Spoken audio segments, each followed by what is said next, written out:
primeiro lugar, vamos orar, agradecendo pela oportunidade de aqui nos reunirmos em nome de Jesus.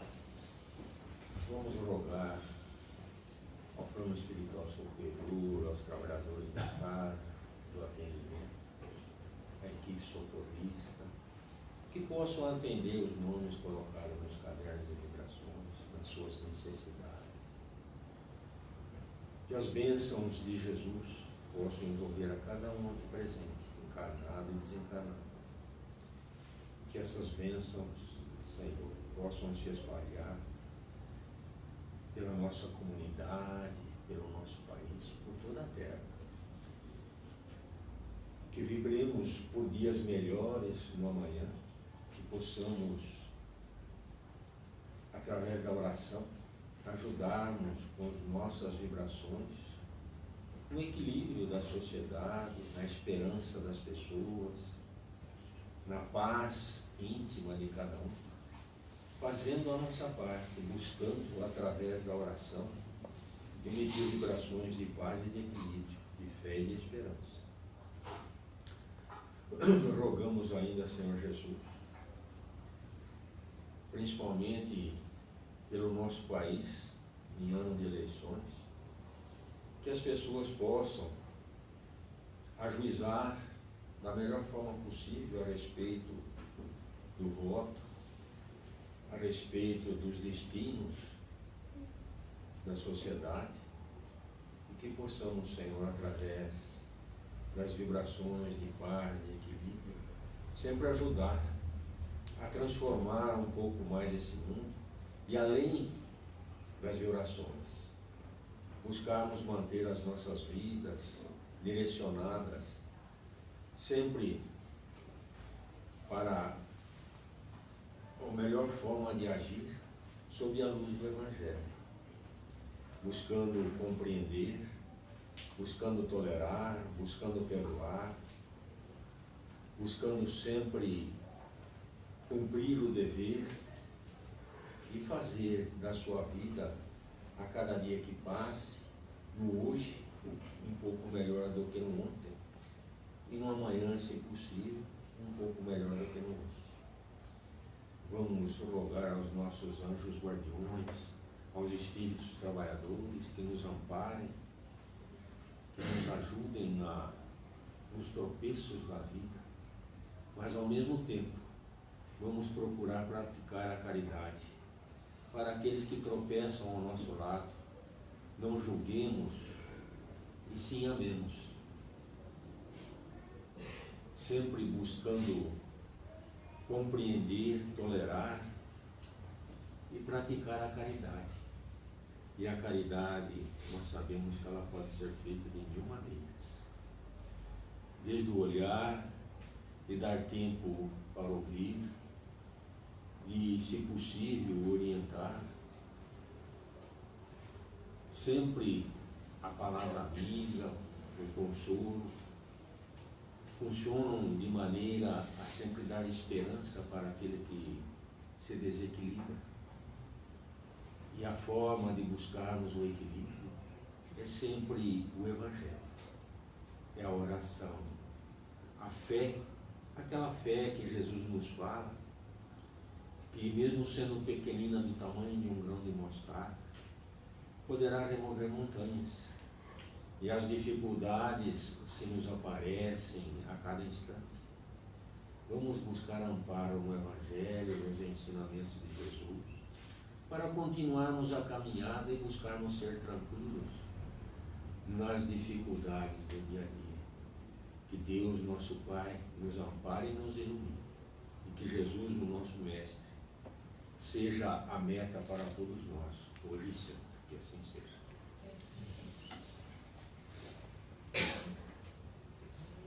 Eu acho que o Brian não voltou. Você quer falar a respeito? Isso.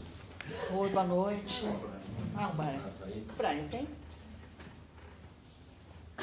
Eu vou dar o primeiro aviso, então, antes dele. Dia 15 de julho, nós vamos ter uma feijoada. Nessa época do ano, a Casa do Caminho sempre faz feijoada tradicional, mas por conta dos problemas com o transporte nesses últimos dias, a gente cancelou a de junho. Então, dia 15 de julho nós vamos ter feijoada. É um kit para 2 pessoas, muito bom, e R$40. Aí nós, mais próximo, a gente vai vender então as feijoadas. O Brian fala do outro aviso. Bom, o outro aviso é que dia 16 agora, 16 de junho, um sábado, a gente vai ter festa junina aqui na Casa do Caminho e vai ser ali na creche. Tragam a família, vai ter atividades para todas as idades, vai ter joguinhos, vai ter riffs, vai ter comidas típicas, músicas, então estão todos convidados a partir das 4 horas. Obrigado. Muito bem. Vamos só ler uma pergunta no Livro dos Espíritos, no trechinho do Evangelho. Passamos a palavra ao nosso irmão Roberto Arias para palestrar.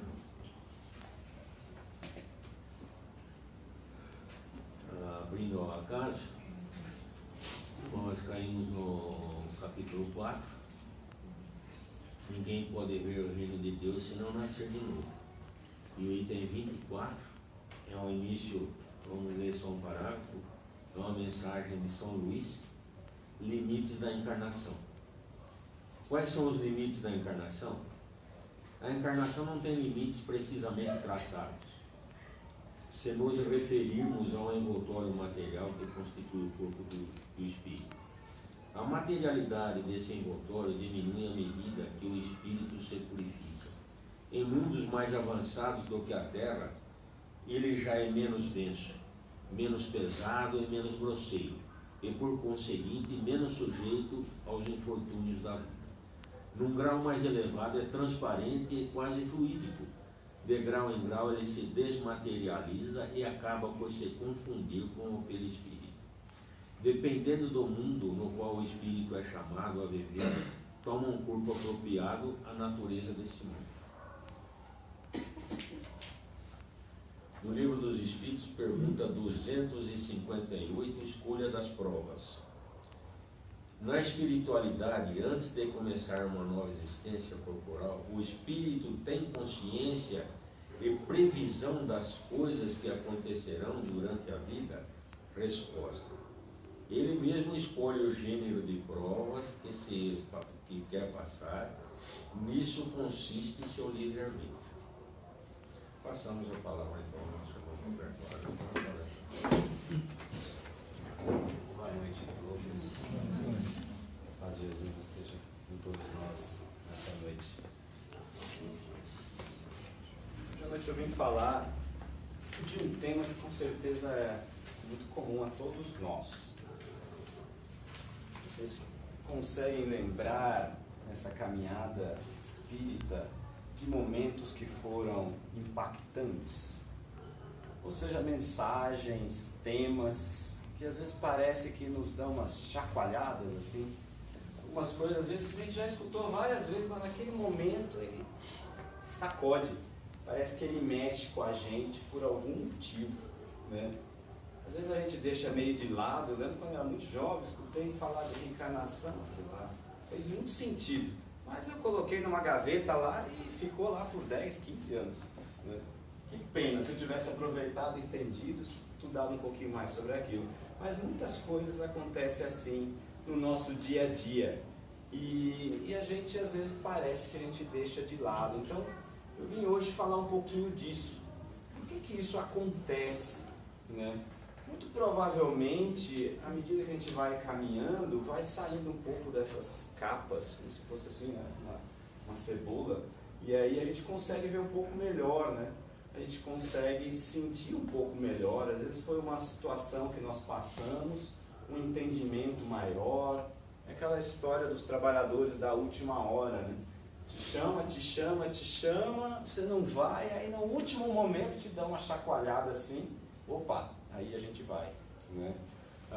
Pega o último vagão do trem, mas o importante é que está caminhando, o importante é que a coisa está indo para frente, né? O mais importante é isso, é esse caminhar constantemente, apesar das quedas, apesar dos erros, né?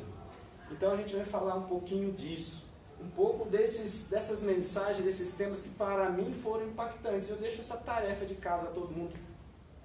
Quais foram esses temas que foram impactantes na nossa vida? E será que a gente não tem que olhar para eles com mais carinho? A gente precisa trabalhá-los? Nós estamos deixando eles lá na gavetinha e será que não é hora de pegar com mais carinho, entender, estudar e levar isso adiante? Né?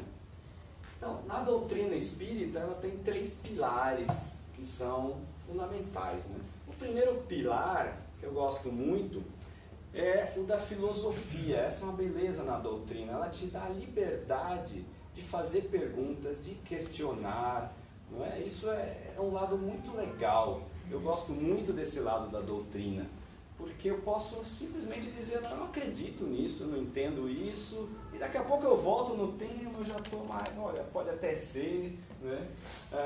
E assim, esse é um lado da filosofia que nos permite fazer perguntas milenares. De onde eu venho, para onde eu vou, o que sou, por que estou aqui, não é? Essa é a doutrina, esse lado filosófico da doutrina espírita, né?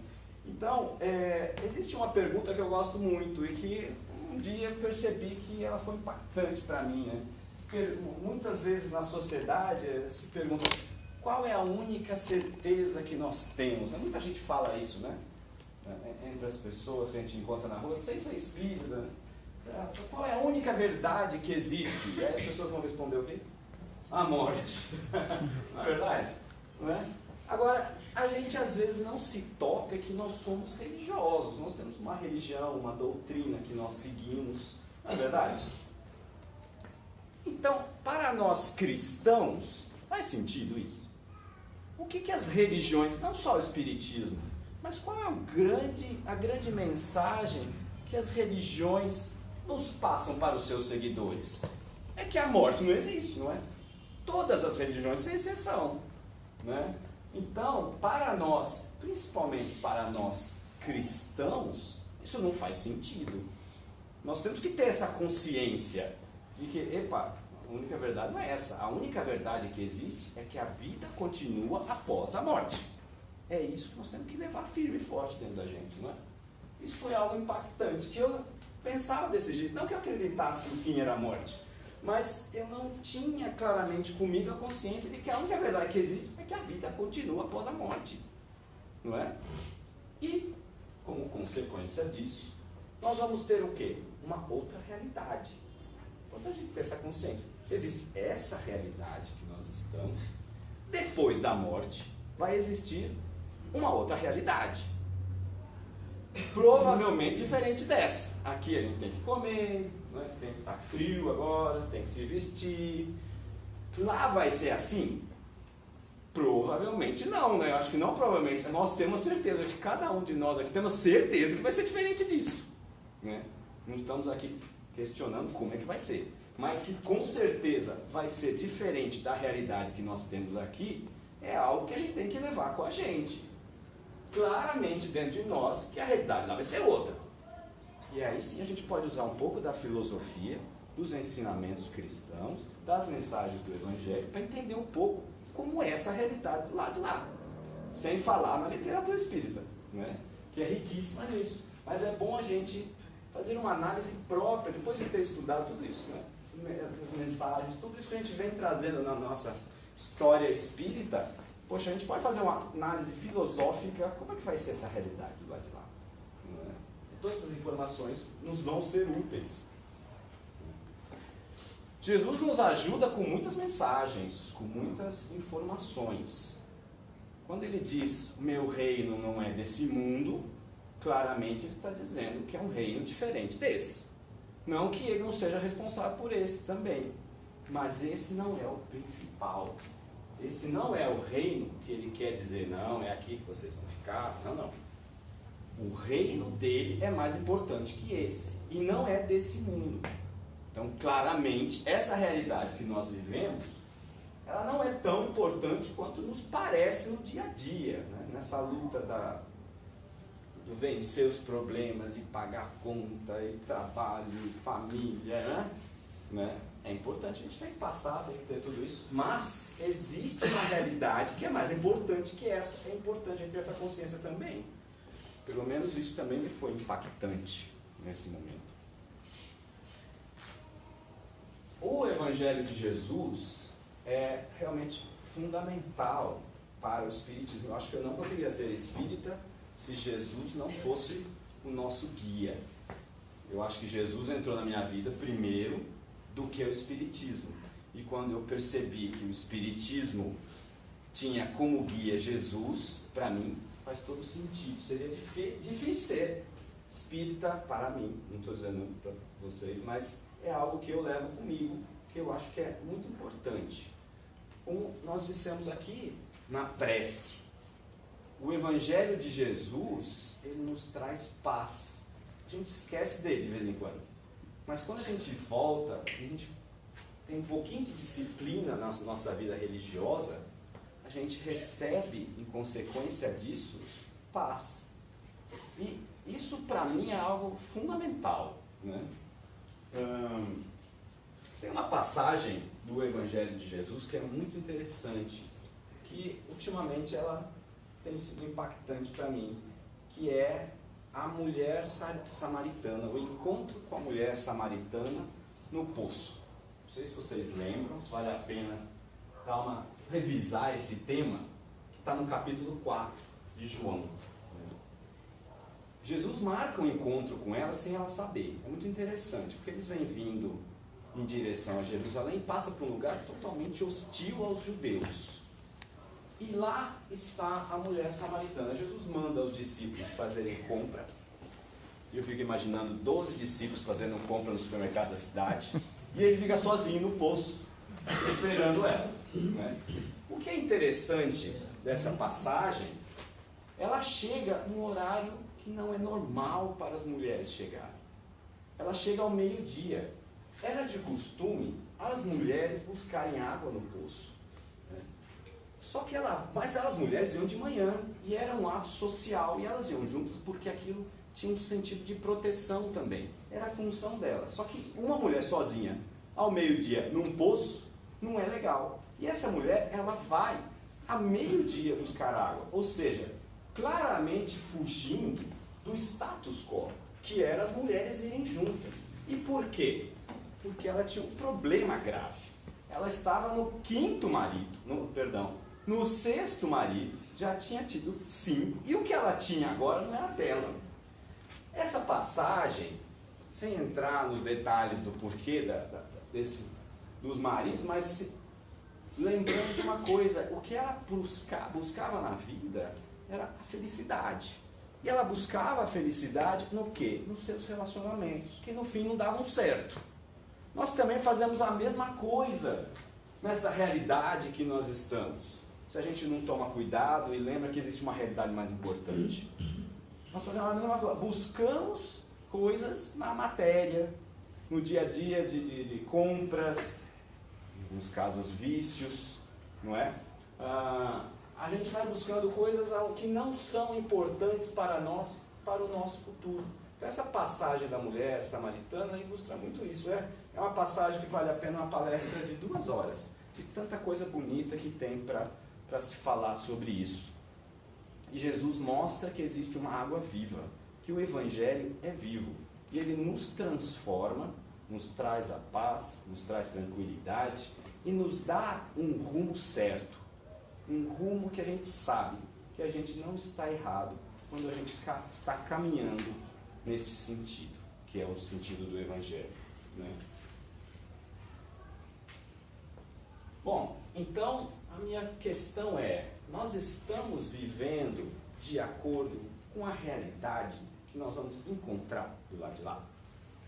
Eu entendo que não dá para viver 100% do tempo dessa forma, nós temos as nossas responsabilidades, né? Mas é importante nós termos isso na nossa consciência, pensarmos nisso de vez em quando e caminharmos, entrarmos no trem que eu mencionei no começo e realmente caminharmos no sentido de termos essa consciência. Existem algumas passagens na literatura espírita que foram para mim bastante impactantes. E uma delas mostra o quanto alguns espíritos, quando chegam do outro lado, se incomodam com um fato que deveria ser maravilhoso. Eles se incomodam com o fato de que lá existe um amor incrível, onde todos os nossos defeitos estão perdoados, ninguém é tratado para baixo, né? Um ambiente maravilhoso, onde todos são amados, não importa o que você é, o que você fez. Não é engraçado que alguns espíritos sintam isso como uma coisa ruim? Num primeiro momento, eles se identificam como: uau, é isso que eu quero. Eu vou esquecer tudo que eu fiz, eu vou só me dedicar a isso. Mas aí o que acontece? Esses espíritos às vezes começam a olhar para trás e ver o que fizeram e sabiam que não deveriam estar fazendo, que não se dedicaram, que não avançaram. E aí vem o que? A tal da culpa, né? A tal da culpa que realmente acaba nos condenando. Mas não é Jesus, não é a espiritualidade que nos condena, né? É nós. Porque, abrindo um parênteses aqui, quem tem mais de 5 minutos de evangelho na vida tem muita responsabilidade com relação a isso. A gente não pode esquecer disso. 5 minutos de evangelho é suficiente para nos dar um norte e para nos dar responsabilidade. Então, quando a gente passa para o outro lado e nós não cumprimos pelo menos um pouquinho disso e aprendemos e evoluímos, nós vamos ter o que? O que Jesus falava dos canjeres de dente, né? A gente não consegue estar adaptado àquela realidade. E aí nós vamos o quê? Um tal do umbral. E uma coisa que foi impactante para mim também foi que eu descobri que o umbral não é criação de Deus. Vocês já pararam para pensar nisso? O umbral não é criação de Deus. O umbral é criação dos espíritos que não estão ajustados, adaptados a viver naquela realidade. Uma realidade, e aí tem outro problema lá, que eu não sei vocês, mas eu vou ter muito problema quando chega lá com essa coisa, que é a tal da transparência. Todo mundo sabe o que você está pensando, todo mundo sabe o que você fez, todo mundo sabe o que você vai fazer. Eu não sei, mas eu acho que vai ter muito problema. Imagina, você olha para uma pessoa, ela sabe quem você é, sabe o que você fez, sabe o que você está pensando. É bom a gente começar a exercitar um bom pensamento, não é? Essa é algo que foi também para mim impactante, né? Então, o que acontece? Se eu não consigo estar numa realidade dessa, onde tem espíritos que te amam imensamente, mas eu não consigo ter a paz comigo, eu não consigo pensar coisas boas, toda hora eu estou pensando coisa mal, eu já me dou a própria bronca, né? É assim. E às vezes a bronca é tão grande que você acaba, eu não consigo viver aqui. E aí eu vou para onde? Eu vou para outro lugar. E aí lá em outro lugar, com certeza, e isso é verdade, sempre a gente arruma apoio nas coisas erradas que a gente faz, não é? Não importa o que você faça, você sempre vai encontrar alguém para te apoiar naquilo. Sempre. Não importa. Então o que acontece? Como é que funciona o umbral? Você não se adaptou lá, você vai para outro lugar. Aí você vai encontrar outras pessoas que também estão em outro lugar, nas mesmas situações, nas mesmas incapacidades, né? Passando talvez por um ajuste, que a gente estava conversando aqui agora. Às vezes a gente precisa de um ajuste. Por exemplo, não sei vocês, mas às vezes a gente sempre tem um viciozinho. Por exemplo, não é o meu caso, mas muita gente precisa acordar de manhã, tomar um cafezinho com o pãozinho quente, com a manteiguinha, né? Se não acontece aquilo, aquele cheiro de café na vida da pessoa, o dia já não é o mesmo. Muita gente assim, e cada um às vezes tem o seu, né? Imagina que vocês vão de férias, como a gente vai de férias, na casa de uma pessoa que não tem esse hábito.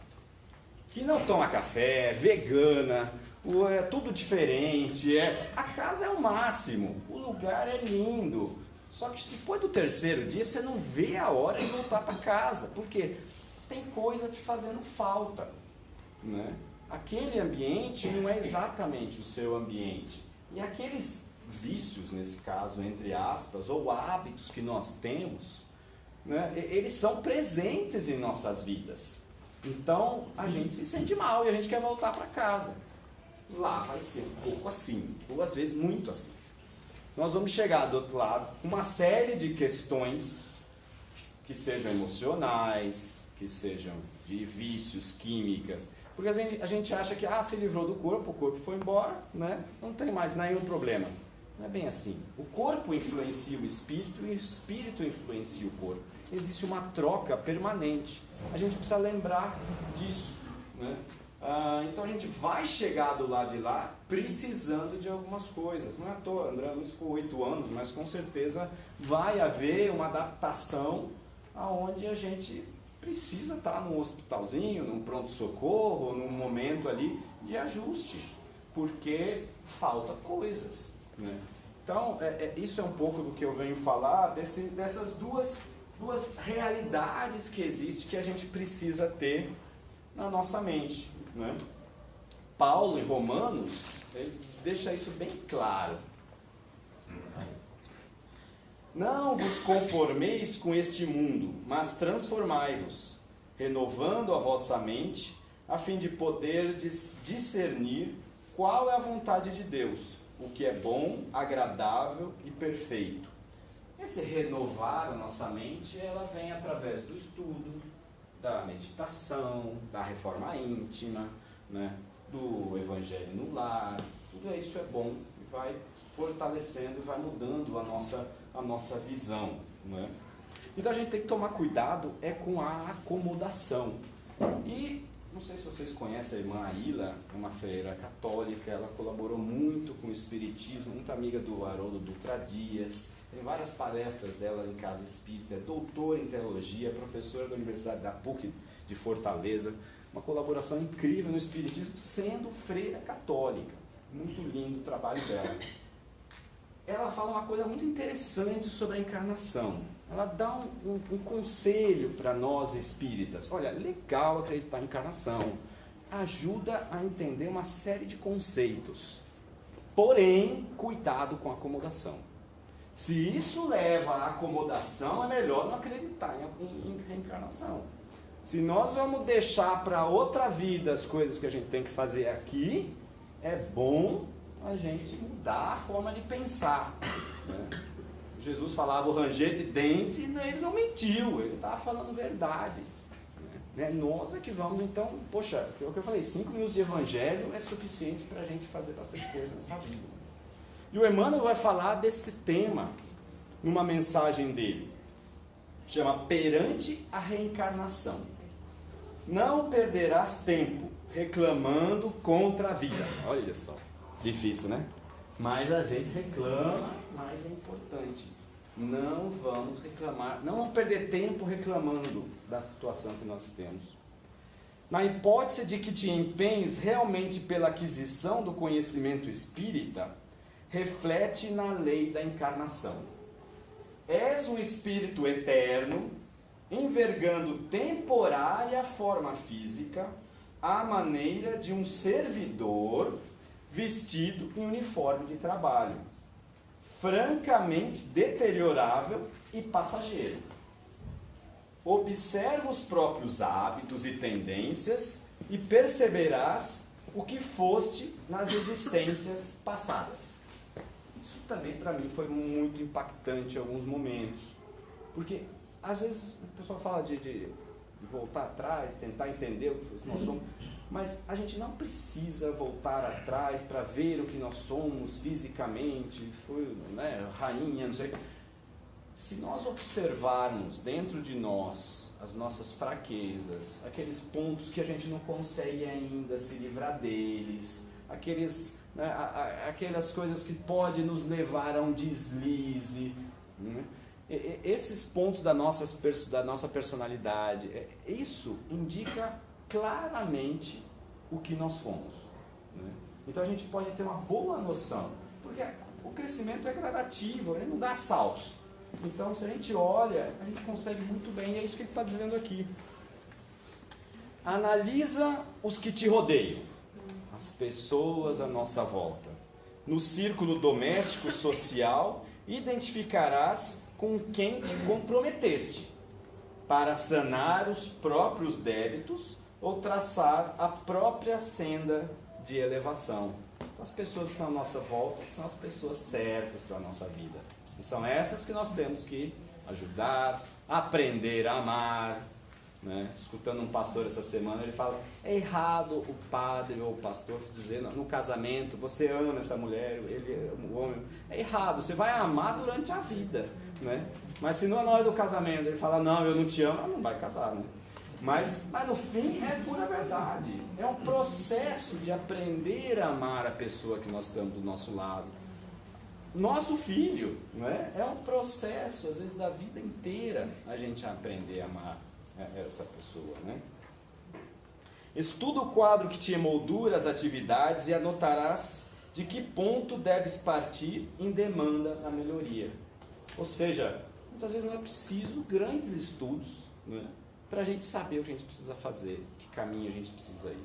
Sobretudo é preciso ponderar que se ninguém nasce para o mal, muito menos renascerá para reconstituí-lo ou reafirmá-lo.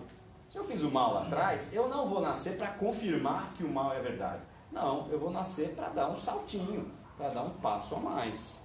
O aluno repete o currículo de lições no objetivo de ganhar à frente, caminhar adiante.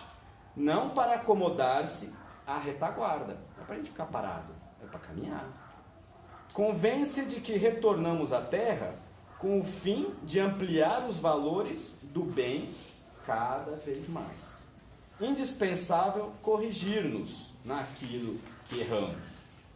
Replantar dignamente a lei do destino que relegamos outrora ao relaxamento. Levantar aqueles que impelimos à queda. Amar os que aborrecemos. Com certeza, eu não sei, mas eu devo ter aborrecido muita gente. E aí, temos que amar essas pessoas de novo. E é difícil às vezes.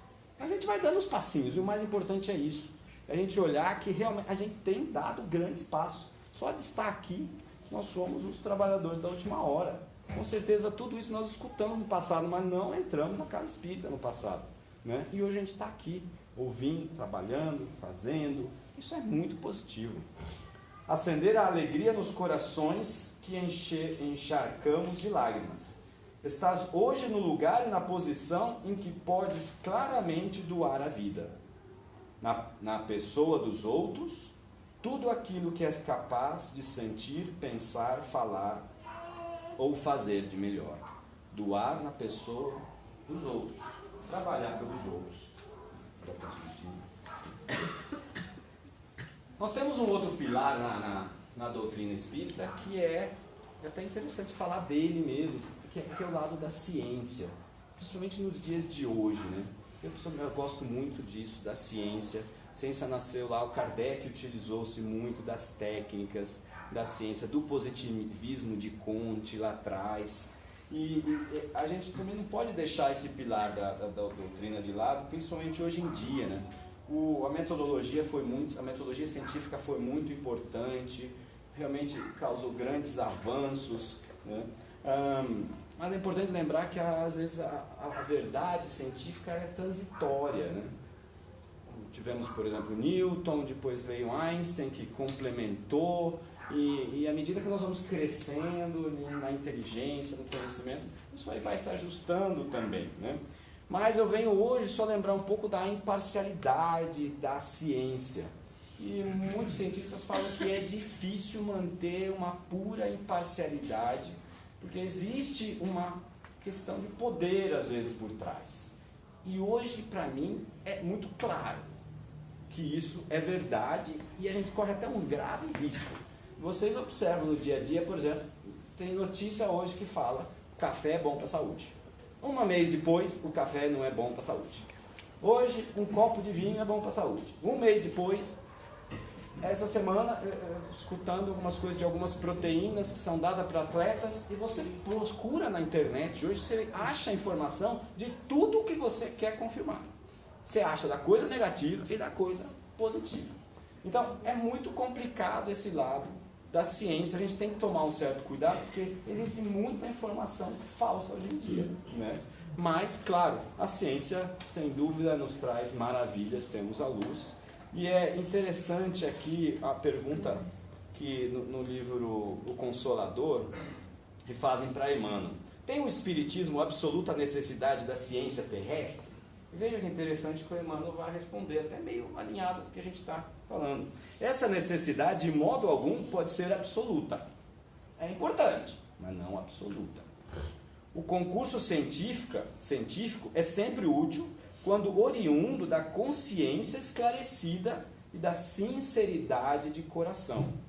Importa considerar, todavia, que a ciência do mundo, se não deseja continuar no papel de comparsa da tirania e da destruição, nós vimos muito isso, tem absolutamente necessidade do espiritismo. Seria bom que os cientistas fossem espíritas, não para transformar a ciência em espiritismo, mas para ter uma consciência cristã com relação ao que vai fazer uso daquilo que eles descobrem, né? Avião, carros e tantas coisas que a gente vê sendo usadas para o mal, né? Cuja finalidade divina é a iluminação dos sentimentos na sagrada melhoria das características morais do homem, né? Então esse é o pilar da ciência, a gente fala um pouquinho hoje também. E para terminar, aí vem um pilar que talvez seja o pilar mais importante para nós, mas que dificilmente alguém vai ensinar para o outro, que é o pilar da religião, que é algo pessoal, é uma construção íntima de cada um de nós. A intenção de Kardec de colocar a religião no espiritismo significa, ele entendeu a importância desse relacionamento que se cria entre a criatura e o Criador. Só que isso depende de algo que é fundamental. Disciplina, em primeiro lugar, também, né? Mas muito da nossa vontade. É algo que nós desenvolvemos, né? O desenvolvimento da nossa fé começa no acreditar, passa para o lado da confiança, e aí vem algo que é fundamental, que é a questão da fidelidade. Nós vivemos no Brasil, se diz um país cristão, e a gente vê pouca fidelidade ao Evangelho nos nossos dia a dia. Né? Então, a construção dessa fé é algo que depende todo dia de nós. E eu acho para mim impactante, porque a minha vizinha, todo dia, às 6h30 da manhã, ela canta, ela reza. Eu não consigo fazer isso. Mas já me chama atenção, não já? Eu todo dia, nossa, que legal, eu admiro, eu acho todo dia. E ela não é espírita, ela é adventista. É incrível a disciplina que ela tem. E é uma pessoa maravilhosa. Então, veja, essas coisas que acontecem na vida da gente, a gente começa, aquilo te impacta de alguma forma, começa a te chamar a atenção e você já começa a desejar aquilo. E é assim que essas coisas que são impactantes, mais ou menos, acontecem com a gente. Não é? Então, essa é algo que eu preciso realmente desenvolver. E para terminar, uma última mensagem, para cada pilar aqui a gente usou a mensagem de Emmanuel, e essa é bastante interessante porque vai falar de Pedro, né? Pedro e a construção da sua fé. Pedro é um exemplo muito interessante, porque ele falhou, ele fala um monte de besteira, né? Era uma pessoa durona, né? E eventualmente ele vai caminhando para se tornar um líder daquele grupo, e eventualmente um líder, né, cristão pelo mundo todo, né? Então é uma mensagem bastante bonita essa de Emmanuel, que nos cobra, né? Se Pedro conseguiu, por que a gente não consegue também, né? Cada vez mais essa confiança, essa certeza de que esse é o caminho, a gente vai conseguir também. Simão Pedro, servo e apóstolo de Jesus, aos que conosco obtiveram fé igualmente preciosa. Isso é uma carta de Paulo a Pedro.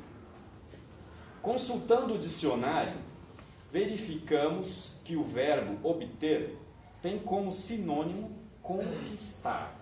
E como se conquista alguma coisa? Somente desejando? Eu vou conseguir só desejando acordar às 6h30 da manhã para fazer? Não adianta, tem que acordar, certo? Tem que pôr o despertador lá e fazer. Evidentemente que não. A conquista é fruto de muito trabalho, empenho ou, em outras palavras, uma verdadeira construção. E para construir é necessário plano, planejamento, aquisições de elementos construtivos e, principalmente, foco no objetivo e determinação para alcançar esse objetivo. Essa determinação vai crescendo dentro de nós, vai crescendo, crescendo. Mas não vamos ser como a mulher samaritana, que teve que esperar 5 maridos para conseguir encontrar Jesus. Porque se Jesus aparecesse no primeiro marido, ela não ia nem ligar para ele. Nem no segundo, nem no terceiro. Né? Aí chegou uma hora que ela cansou. Aí agora eu preciso outro caminho. Né? Porque às vezes a gente só muda quando a gente cansa. Nós somos espíritas. Nós sabemos que a gente só muda quando a gente cansa. Então é bom a gente mudar essa forma de pensar, né? A construção da fé não é, nem pode ser somente desejo, e sim vontade, ação, luta, persistência. Vejamos Pedro, por exemplo. Ele era um pescador de vida humilde, homem quase iletrado, comprometido em obrigações de família, como todos nós. Habitante de aldeola paupérrima, uma vida muito simples, seguidor do Evangelho, submetido a tentações, a vida toda, né? E vacilações, que por algumas vezes o fizeram cair. Não foi uma não, foram várias.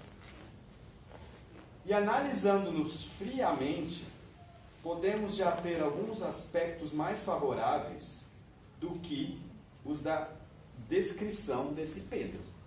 Não é verdade? Acho que nós estamos numa condição melhor que a dele. De conhecimento, né, de visão, de exemplos. Muitos temos instrução até universitária, muitos não residimos em condições totalmente inadequadas, estudamos o Evangelho e desejamos ser cristãos verdadeiros, mas vacilamos, caímos e levantamos como Pedro. O que nos falta para construir a fé? Pedro, com todas as adversidades e fraqueza, guindou-se à posição da causa mais alta da humanidade. Ampliou seus conhecimentos, adquiriu importância, fazendo-se condutor e irmão da comunidade. Liderou a ideia cristã nas metrópoles do seu tempo.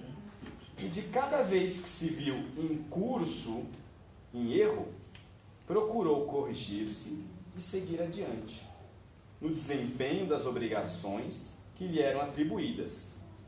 E o que ainda nos falta? Pedro, com a autoridade do exemplo, afirma-nos que, diante da providência divina, todos nós obtivemos valores iguais para as realizações da mesma fé. Todos obtivemos as mesmas ferramentas. E nós, quando deixaremos de ser pedra para nos tornarmos Pedro? Linda essa passagem, né, do Emmanuel, interessante essas perguntas. E que nos cutuca, né? Que nos realmente faz pensar em tudo isso. Então essas foram as 3 colunas aí que são um pouco impactantes, esses assuntos. Fica essa lição de casa, né? Lembrando que o Espiritismo vem nos mostrar que nós somos espíritos na matéria, em um corpo, né? Que a gente precisa ter essa consciência das duas realidades e caminhar nesse sentido. E que com certeza Jesus está nos abençoando, nos mostrando, nos dando força, abençoando as nossas vontades que às vezes são fracas. Mas o importante é isso, é estarmos aqui toda semana, estudarmos, pensarmos, meditarmos. A gente cai, a gente levanta, somos lá como um pêndulo que vai e volta, mas com certeza estamos muito bem, demos grandes passos nessa vida. Então que Jesus abençoe vocês, abençoe a família de todos, abençoe aqueles que vivem perto de vocês, que não puderam estar aqui, mas que com o nosso exemplo e com a nossa fala tranquila, eu falo isso para mim, a gente vai conseguir levar essa mensagem para aqueles que são de nossa responsabilidade, nossos filhos, nossos pais, né, nosso próximo, e que muitas vezes precisam. Eles estão lá na primeira mulher ainda, lá da mulher samaritana, né? Tem muita gente que está na primeira, na segunda, na terceira, ainda falta umas 3, 4 para chegar e poder estar aqui, né? Receber essa mensagem, receber Jesus na vida. E a gente tem que ter paciência com essas pessoas. Tem que ter muita paciência, bastante amor, né? Porque eles vão chegar lá também, é lei, é lei. Eu sei que a gente quer que vá rápido, mas com o nosso exemplo, com a nossa oração, ajuda muito a oração. Todos vamos conseguir. Então, que Jesus esteja na vida de vocês. Muita paz.